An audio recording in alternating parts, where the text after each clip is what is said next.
Hello book lovers, 2016 is rapidly approaching and I thought I would have more time to film more videos, but this was not the case and this still is my August 2015 wrap up. But, it's a wrap up. It kinda counts, right? So, August began with Kipling's The Gate of the Hundred Sorrows and Guy de Maupassant's Femme Fatale. Kipling's short stories about India were quite dark and were written but not very memorable. De Maupassant's, on the other hand, I enjoyed quite a lot. Four amusing stories about women exerting great influence on the male protagonists. My next read was A Holy Book of the Dead by Chrysler, Szarlan. Rev and her husband are a pair of magicians in a well-known Las Vegas magic show. When a blank bullet is exchanged for a real one, her husband drops dead and the killer's on the loose. In order to protect her daughters, she relocates them to her family's estate in the woods, Hawley Five Corners.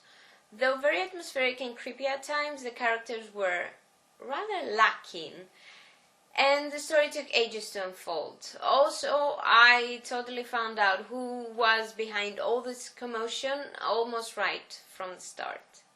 Next up was Liza of Lambeth by William Somerset Maugham.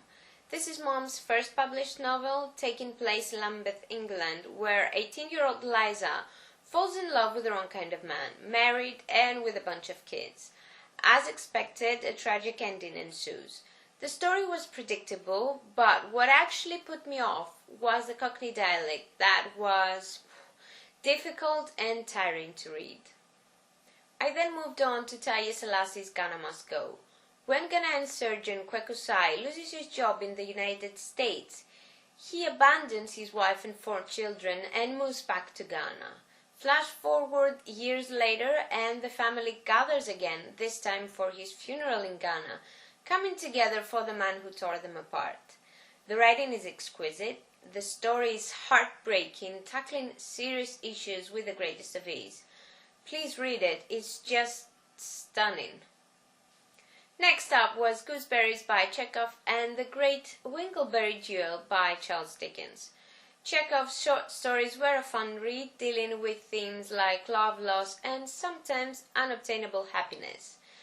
Dickens's short stories were annoying and boring. My next read was Lord of the Light by Roger Zelazny.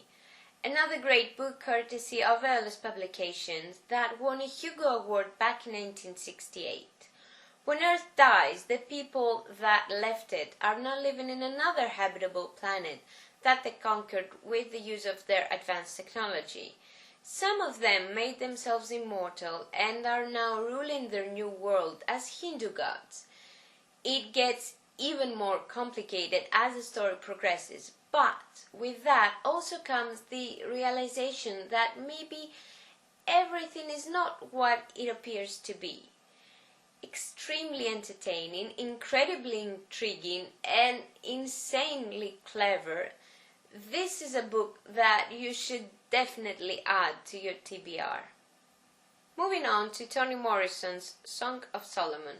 Yet another beautifully written book by Toni Morrison, this time focusing on the relationships among African Americans and the main character's search for his identity. The story centers around Macon Dead III, nicknamed Milkman, from his birth to his adulthood between the 30s and the 60s.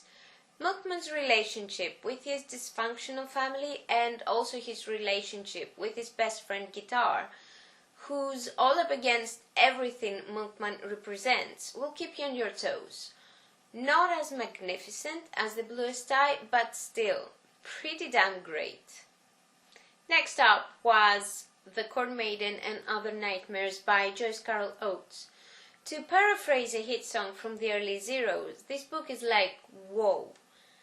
An excellent collection of short stories that will get you so hooked you'll be mumbling to yourself once they reach their peak. Also, evil children. Need I say more? Up next, The Atheist's Mass by Balzac and The Old Nurse's Story by Elizabeth Gaskell. Balzac's short stories about friendship and faith, love and betrayal were a delight. Gaskell's two stories, one of a ghost child, the other of a man attending a gathering of fairy tale characters while lost in the woods, are perfect for those cold winter nights. Moving on to The Restaurant at the End of the Universe by Douglas Adams. Time traveling, planet hopping, a restaurant at the end of the universe, Arthur Dent's obsession with the perfect cup of tea, and of course, Foggins. The second installment in the Hitchhiker's Guide to the Galaxy series was a pretty good follow-up to the first book, but I enjoyed it slightly less. Still, super fun. Moving on to Peter Swanson's The Girl with a Clock for a Heart. George Foss, the main character, is a weak man.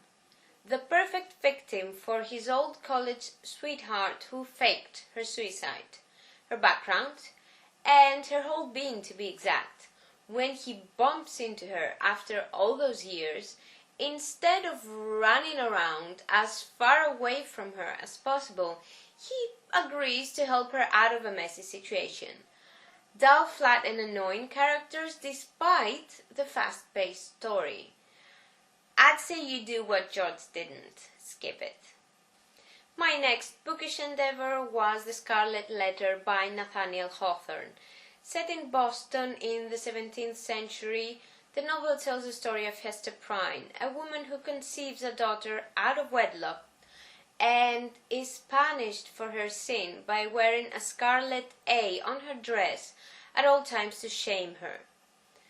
Hawthorne's classic is full of symbolism to represent the major themes in the book, such as sin, evil or righteousness, and if you haven't read it, now's your chance to. Next up, The Giving Tree by Shel Silverstein, a superb children's book about unconditional love and selfishness that will most likely bring tears to your eyes. Definitely worth reading. My last read for August was Anais Nin's A Spy in the House of Love. Sabina is a promiscuous woman in 1950s New York, leading a double life, trapped in a marriage with a man utterly devoted to her and having affairs with a number of men that stir up her sexual needs and excitement. The story and writing style is captivating and sensual without being vulgar, but I don't know if this is for everyone. I sure did enjoy it. And we're done. See you in 2016. Happy New Year.